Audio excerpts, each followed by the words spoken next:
Miqueias capítulo 5 diz assim a palavra do Senhor. Agora junta-te em tropas, ó filha de tropas, por se há sítio contra nós. Ferirão com a vara a face do juiz de Israel. E tu, Belém Efrata, pequena demais para figurar como grupo de milhares de Judá.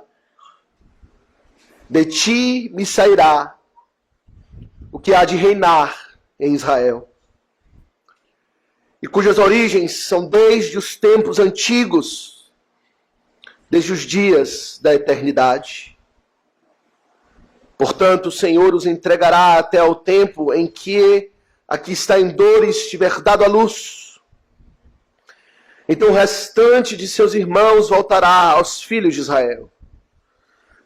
Ele se manterá firme e apacentará o povo na força do Senhor, na majestade do nome do Senhor, seu Deus. E eles habitarão seguros, porque agora será ele engrandecido até aos confins da terra. Este será a nossa paz. Quando a Assíria vier à nossa terra, e quando passar sobre os nossos palácios, levantaremos contra ela 7 pastores e 8 príncipes dentre os homens. Estes consumirão a terra da Assíria, a espada, e a terra de Nimrod, dentro de suas próprias portas. Assim nos livrará da Assíria, quando esta vier à nossa terra e pisar os nossos limites. O restante de Jacó estará no meio de muitos povos, como orvalho do Senhor, como chuvisco sobre a erva, que não espera pelo homem, nem depende dos filhos dos homens. O restante de Jacó estará entre as nações, no meio de muitos povos, como um leão entre os animais das selvas, como um leãozinho entre os rebanhos de ovelhas, o qual se passar as pisará e despedaçará, sem que haja quem as livre. A tua mão se exaltará sobre os teus adversários, e todos os teus inimigos serão eliminados. E sucederá naquele dia, diz o Senhor, que eu eliminarei do meio de ti os teus cavalos, e destruirei os teus carros de guerra. Destruirei as cidades da tua terra, e deitarei abaixo a todas as tuas fortalezas. Eliminarei as feitiçarias das tuas mãos, e não terás adivinhadores. Do meio de ti eliminarei as tuas imagens de escultura e as tuas colunas, e tu já não te inclinarás diante da obra das tuas mãos. Eliminarei do meio de ti os teus postes ídolos, e destruirei as tuas cidades. Com ira e furor tomarei vingança sobre as nações que não me obedeceram. Amém. Até aqui, meus irmãos, a leitura da palavra do Senhor. Vamos mais uma vez curvar a nossa fronte, suplicar a Deus o auxílio do seu Santo Espírito na exposição da sua santa palavra. Vamos orar. Santo Deus, aqui estamos diante da tua palavra com uma profecia, ó Deus, que para nós é um bálsamo aos nossos corações. Quando ouvimos falar, ó Deus, desde os tempos antigos, a respeito do nosso Senhor, do nosso Mestre, de Cristo, nosso Rei, que tem reinado sobre nós com poder na tua majestade, na tua força. Ó Deus, e que glória é ver a tua palavra sendo cumprida, é ver as profecias sendo confirmadas, e saber que servimos ao Deus que falou uma vez e não voltará atrás. Ó Santo Deus, abençoa-nos agora no estudo da Tua Palavra, na pregação da Tua Palavra, para que pelo Teu Espírito possamos proclamar aquilo que é a mente do Senhor. E assim, ó Deus, sermos consolados, confortados, animados a perseverar, servindo aquele que é Rei sobre o seu povo. Rei glorioso e vitorioso. Sustenta-nos assim, ó Deus. Oramos em nome de Jesus. Amém. Congregação do Senhor Jesus Cristo. O profeta Miqueias, ele tem dado nessa parte da sua profecia uma palavra de encorajamento para os piedosos em Israel. Os irmãos devem se lembrar do contexto que era um contexto dos mais terríveis na vida de Israel. A nação tinha se corrompido de todo. Os líderes, os sacerdotes, os profetas, os juízes, os governantes, todos tinham caído em pecado e em presunção, pecados terríveis. E o Senhor tinha anunciado o seu juízo, anunciado que haveria de tornar Israel o monte do templo do Senhor numa terra coberta de mato. Mas no meio daquela profecia de juízo, o Senhor consola com as ternas promessas os piedosos que ali estão no meio daquele povo mau. Ele consola dizendo que um tempo haveria de chegar, aqueles dias, diz o Senhor, onde ele haveria de restaurar todas as coisas, onde ele haveria de ajuntar o seu povo como um supremo pastor, recolher eles que estão espalhados pelos cantos da terra num só rebanho e assim sustentá-los. Uma mensagem de consolo nós vimos na última ocasião para um povo que merecia o juízo. E agora, meus irmãos, o profeta Miqueias, ele continua essa mensagem de consolação. Ele continua essa mensagem apontando para um tempo glorioso. E agora ele apresenta um outro aspecto dessa profecia. Antes, ele falou a respeito daquilo que o Senhor haveria de fazer, daquilo que o povo haveria de se tornar, mas agora ele nos fala a respeito do rei e do seu reinado. Ele nos fala com mais detalhes, de forma mais específica, a respeito daquele que haveria de vir para governar o povo de Deus. E para fazer valer e fazer cumprir tudo aquilo que ele tinha prometido. E isso é importantíssimo. O progresso de um reino depende do seu rei. O progresso de uma nação depende dos seus governantes. E a situação do povo de Deus naquele tempo era de uma liderança completamente destituída, completamente corrompida. E o Senhor tinha dito para eles, por causa de vós, o Senhor disse aos líderes, por causa de vós, destruirei o povo. Mas um rei haveria de surgir. Um novo rei, com um novo reinado, trazendo uma nova esperança. Assim, meus irmãos, queremos então considerar esse capítulo, Miqueias 5, sobre o seguinte tema, um recomeço para o povo de Deus.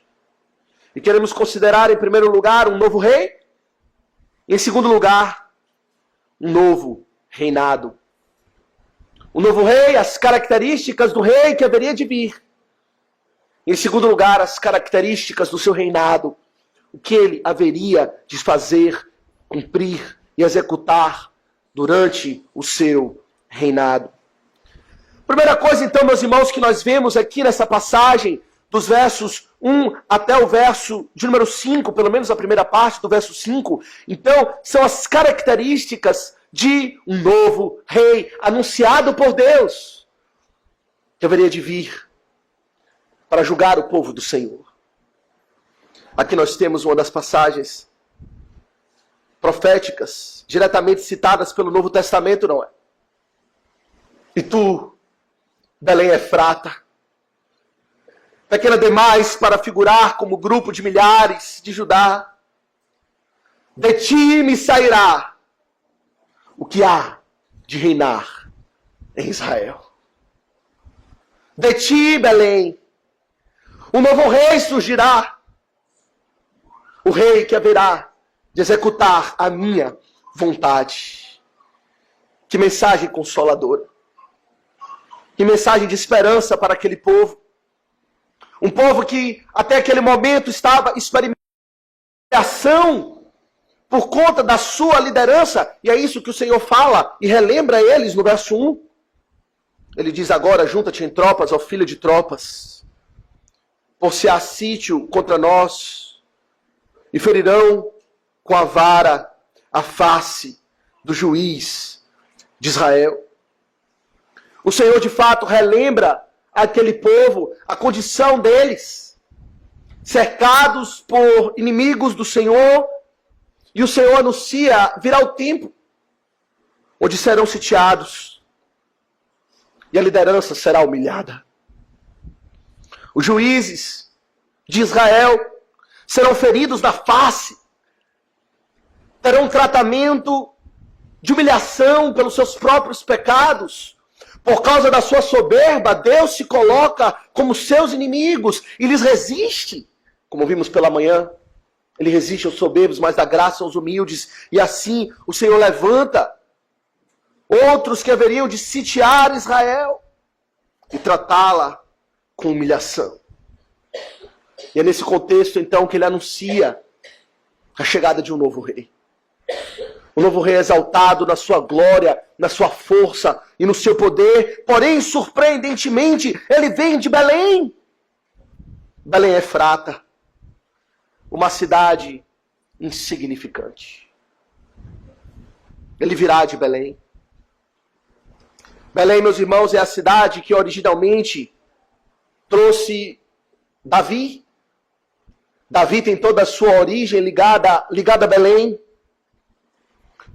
Boaz é de Belém, que casou-se com Ruth e gerou ao seu avô Obed, e depois a Jessé, pai de Davi, e depois Davi mesmo. Todos eles vieram de Belém, Belém Efrata.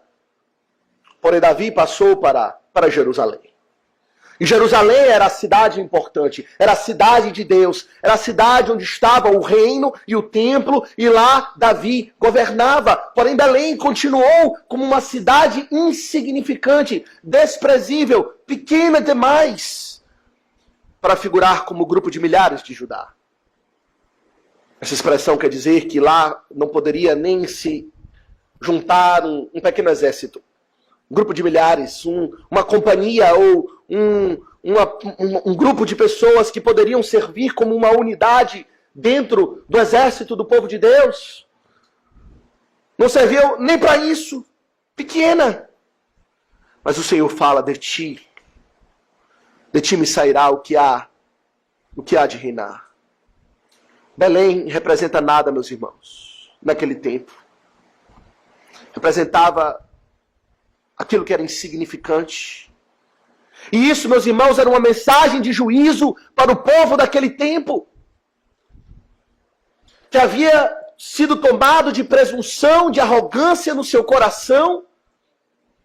E o Senhor diz, eu terei que recomeçar todas as coisas. A casa de Davi já está totalmente corrompida. Os seus descendentes não perseveraram fielmente ao Senhor.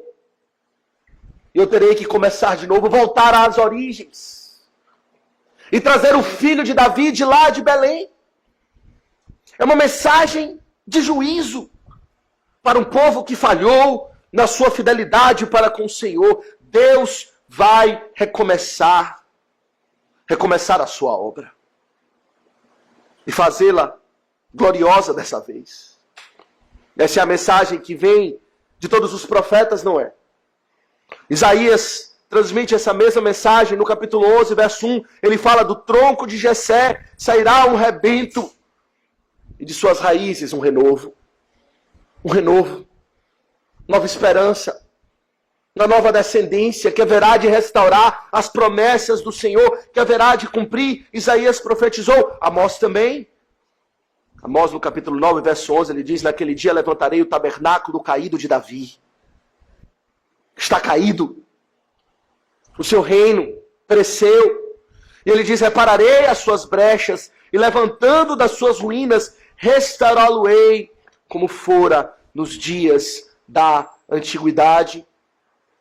É uma mensagem de um novo começo, vindo de Belém Efrata. Isso aponta para nós, a respeito da obra do Senhor, como Ele faz, não é? Do monturo, Ele tira a salvação daqueles que estão sem esperança, da ruína. Ele faz algo novo. É uma mensagem de conforto para nós. Saber que o nosso Deus é um Deus de esperança. Saber que não há condição mais deplorável, por mais deplorável que seja, que Deus não possa reverter, assim Ele o fez com Israel. De Belém Efrata. Ele resgata e traz para si o que há de reinar em Israel. É um novo começo. Mas ele representa também esse rei. Ele virá de Belém, mas também ele virá para servir a Deus como um servo fiel. Veja o que diz aqui, uma pequena expressão, quando diz, e tu, Belém Efrata, pequena demais para figurar como grupo de milhares de Judá, de ti me sairá o que há de reinar em Israel. De ti sairá para mim, diz o Senhor, um rei fiel, um rei que irá servir de acordo com os meus propósitos. Isaías diz em Isaías 53, verso 10, que a vontade do Senhor prosperaria nas mãos do Messias. Era essa a triste condição do povo de Deus naquele tempo. Não serviam mais ao Senhor. Ocupavam posições representando o Senhor, representando o juízo, representando o sacerdócio, representando a profecia, porém não mais servindo ao Senhor. Não eram mais servos de Deus, mas eram servos dos seus próprios interesses e levaram a nação à bancarrota. Mas o Senhor trouxe um rei para Ele mesmo, fiel em todas as coisas, fiel no seu serviço, e que cumpriu a vontade do Pai até o fim, cuja sua comida e a sua bebida era fazer a vontade daquele que lhe enviou, que lhe comissionou. E ele não desviou nem por um momento. Permaneceu fiel. Um rei que não irá sucumbir às pressões. Um rei que não se corrompe. Por mais terrível que seja a sua condição, por mais cercado e atacado pelas hostes infernais que ele seja, ele permanece fiel. Assim foi com Jesus Cristo, não é? Tentado em todas as coisas, porém permaneceu fiel. Tentado pelo inferno, por Satanás no deserto, pela liderança judaica daquele tempo, tentado para sucumbir, para ceder, para se envolver na politicagem e na corrupção que tinha tomado conta da igreja daquele tempo, porém ele permanece fiel para cumprir a vontade do seu Pai. A vontade de Deus prospera nas suas mãos. E qual é a vontade de Deus? É a salvação do seu povo. A vontade de Deus é essa. Que nenhum se perca, diz o Senhor, daqueles que o Senhor lhe deu. Que Ele apacente cada um das ovelhas, cada um do rebanho do Senhor com fidelidade, os guarde em segurança. Um rei deve defender a sua nação e ele há de prosperar, pois ele vem para Deus. Novamente uma mensagem de esperança para nós, não é? Saber que ele há de cumprir a vontade do Pai. Mas ele virá. Ele virá também desde a eternidade, é o que lemos em terceiro lugar. Ele vem de Belém Efrata, ele vem como um servo do Senhor, mas ele vem desde a eternidade. É o que lemos aqui no verso 2. De ti me sairá o que há de reinar em Israel, e cujas origens são desde os tempos antigos, desde os dias da eternidade. Uma clara declaração a respeito da natureza daquele que haveria de vir. E é interessante observar que aqui ele é apresentado não como algo novo, mas não que surgiu naquele momento. Como se o Senhor tivesse tentado com Davi, e Davi sucumbiu, e agora o Senhor tivesse que parar e planejar um plano B, uma alternativa. E ele pensou, não tem jeito, agora eu terei que mandar o meu filho, afinal de contas, não deu certo. Mas Cristo sempre foi o plano A. Cristo sempre foi a primeira opção. Desde a eternidade, desde os tempos antigos, ele tem a sua origem real foi designado para ser o cabeça da igreja. O seu sangue é conhecido desde antes da fundação do mundo, pois ele é Deus. Ele não surgiu em Belém Efrata. Humanamente ele nasceu lá. Mas ele é desde a eternidade.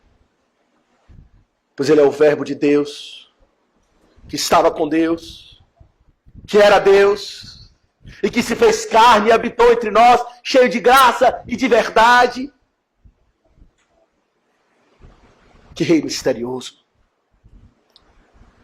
Que rei profundo e especial. Não algo novo, mas aquele que habita a eternidade.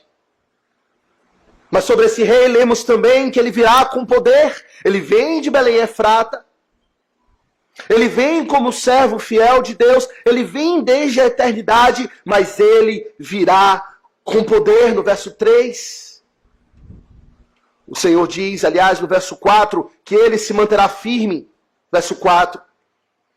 E apacentará o povo na força do Senhor, na majestade do nome do Senhor, seu Deus. E eles habitarão seguros, porque agora será ele engrandecido até os confins da terra. Que declaração poderosa a respeito daquele que haveria de vir para reinar sobre o povo de Deus. Ele se manterá firme e apacentará o povo na força do Senhor. Não foi isso que ele disse na sua primeira proclamação real? Quando ele veio de Belém Efrata, e ele então, na idade da sua maturidade, ele assume o seu ministério público, quando ele fala pela primeira vez, o Espírito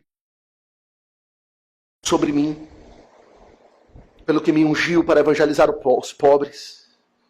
Enviou-me para proclamar libertação aos cativos e restauração da vista aos cegos, e para pôr em liberdade os oprimidos e apregoar um ano aceitável do Senhor. Cristo disse, o Espírito do Senhor está sobre mim. Sou tomado da força de Deus, ungido por Deus, sem medida. Os reis, eles recebiam a unção do Senhor. Na sua coroação, eles eram ungidos. A cerimônia representava o Espírito que haveria de vir sobre eles, para que eles pudessem reinar na força de Deus. Porém, todos os reis que vieram, eles tinham o Espírito com medida. Alguns perderam o Espírito. Saul, o Espírito se retirou dele pela sua insolência, pela sua rebeldia para com Deus. Outros eram reis verdadeiramente maus e ímpios.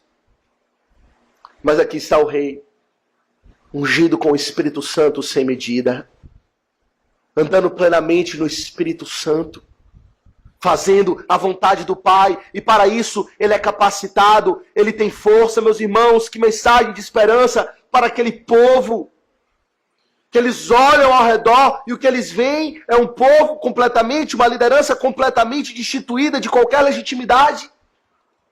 Essa era a grande tristeza daquele povo. Seus líderes não se mantiveram firmes e fiéis a Deus. Mas aqui está um novo rei, que vem com majestade, vem com poder e autoridade. E quem pode resistir à sua vontade? Todos lhe obedecem à voz. O seu reino é conhecido até os confins da terra. Ele é famoso, ele é conhecido, respeitado, adorado. E habitarão seguros debaixo do seu governo.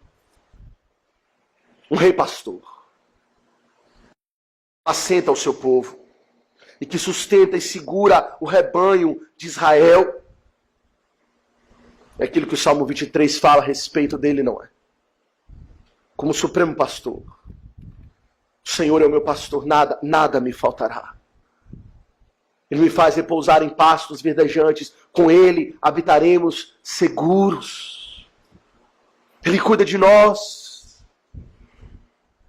E no verso 5, meus irmãos, nós temos uma declaração preciosa. Este será a nossa paz. Que declaração maravilhosa a respeito do rei. Ele vem para implementar a paz. Esse é o seu programa. Esse é a sua proposta. Isso é o que ele busca. Não a paz que o mundo dá, mas a paz de Deus, que excede todo o entendimento. A paz com Deus, reconciliando os inimigos do Senhor com Ele mesmo. A paz que é comprada pelo seu próprio sangue, no qual pecadores que são rebeldes para com o Senhor são reconciliados com Deus, e Ele promete a paz. O apóstolo Paulo, em Efésios, no capítulo 2, ele desenvolve essa mensagem de Cristo, que é a nossa paz, lindamente. Quando ele diz a partir do verso 13 do capítulo 2 em Efésios, ele diz: mas agora em Cristo Jesus, vós que antes estavais longe, fostes aproximados pelo sangue de Cristo, porque Ele é a nossa paz, o qual de ambos, e tendo derribado a parede de separação que estava no meio, a inimizade, aboliu na sua carne a lei dos mandamentos na forma de ordenanças, para que dos dois criassem em si mesmo um novo homem, fazendo a paz, e reconciliassem ambos em um só corpo com Deus, por intermédio da cruz, destruindo por ela a inimizade. E vindo evangelizou paz para vós outros que estáveis longe, e paz também aos que estavam perto, porque por ele ambos temos acesso ao Pai em o Espírito. Que mensagem de esperança, não é? Que glória saber que servimos a um rei que traz a paz para nós, que opera a reconciliação com Deus. Ah, meus irmãos, aquele povo, nós lemos nos capítulos 1 e 2, tinha levado Israel a pecar. Era uma liderança que afastava o povo de Deus, que aumentava a distância entre Deus e o povo, ajuntando e amontoando pecados e práticas ímpias e idólatras.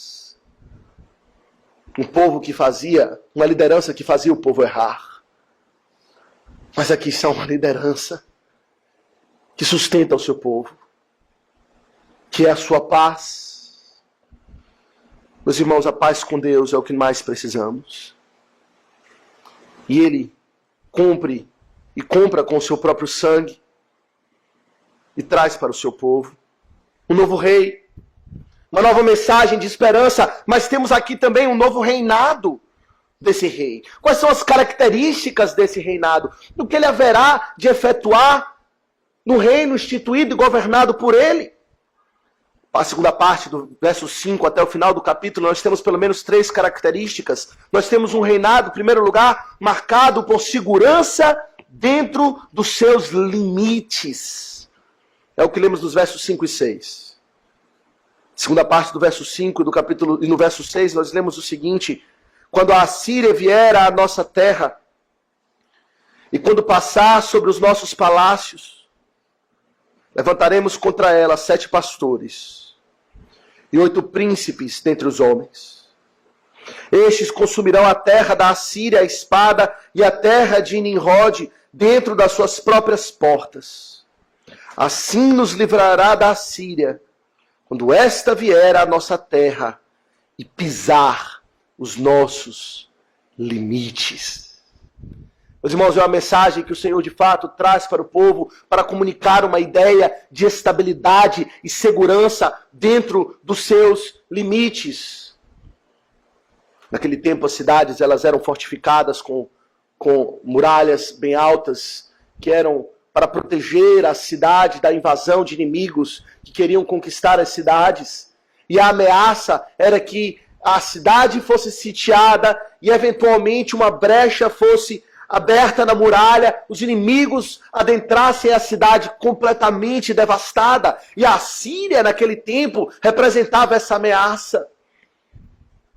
A Síria representava, pelas suas constantes ameaças e pelo seu agir violento e pelo seu poder no mundo antigo, representava esse medo que o povo tinha de ser invadido, vinha dessa nação. E aqui o Senhor toma profeticamente essa nação e diz: quando a Síria vier, eu levantarei liderança que há de sustentar e perseverar. 7 príncipes se levantarão, diz o Senhor. 7 pastores, 7 príncipes dentre os homens. E eles sustentarão e serão guardados por esse rei que conduz o seu povo estrategicamente. E se eles invadirem, eles serão pisados, diz o Senhor, na vossa terra, ao pisar os nossos limites. Aqui está um reino, meus irmãos, que é plenamente protegido por Deus. Um reino que o inimigo não tem nenhum poder no seu território. Assim a igreja não é. A igreja do Deus vivo é protegida pelo Senhor Jesus Cristo. Não existe local onde de fato o maligno possa botar o seu pé e dizer: eu conseguir alguma vantagem contra esse rei, conseguir abrir uma brecha nesse reinado. Ele diz: não. Os limites estão protegidos. É isso que o Senhor tem feito. Diz que as portas do inferno não prevalecerão contra a igreja. A igreja é o seu reino, protegida em seus limites pelo Senhor, perseverando diante dos ataques dos inimigos do povo de Deus. Ela é sustentada por Deus, meus irmãos. Quem pôde colocar um fim na igreja? Até então, a igreja tem sido atacada, meus irmãos, ao longo da história, da sua história. Desde o seu nascedouro, pequena como ela era, foi atacada, tentada de todos os lados, afligida, tentaram dizimá-la, e aqui está a igreja, segura dentro dos seus limites, perseverando, sendo protegida, porque sobre nós está um rei que é fiel, que governa na majestade do Senhor, que se mantém firme e sustenta o seu povo. O seu reinado tem os seus limites protegidos por Deus. Mas também tem súditos fiéis e corajosos. É isso que lemos a partir do verso 7. Ele diz o seguinte: o restante de Jacó estará no meio de muitos povos, como orvalho do Senhor, como chuvisco sobre a erva, que não espera pelo homem, nem depende dos filhos dos homens. O restante de Jacó estará entre as nações, no meio de muitos povos, como um leão entre os animais das selvas, como um leãozinho entre os rebanhos de ovelhas, o qual, se passar, as pisará e despedaçará, sem que haja quem as livre. E a tua ira se exaltará sobre os teus adversários, e todos os teus inimigos serão eliminados. É uma mensagem a respeito dos súditos daquele reino, aqui chamados de o restante de Jacó. É uma expressão de bondade da parte do Senhor, quando Ele sustenta um restante ou um remanescente, a parte fiel do povo de Deus, que agora Ele ajuntou para si, para compor o seu reino. E Ele diz, esse restante de Jacó, por um lado, será um povo fiel ao Senhor. A figura que Ele usa aqui, maravilhosa, é de um orvalho. O restante de Jacó estará no meio de muitos povos, como orvalho do Senhor. Meus irmãos, é um reino que tem um aspecto de se infiltrar nas muitas nações. De fato, o reino de Deus ele não está ligado ou limitado a um local, não é.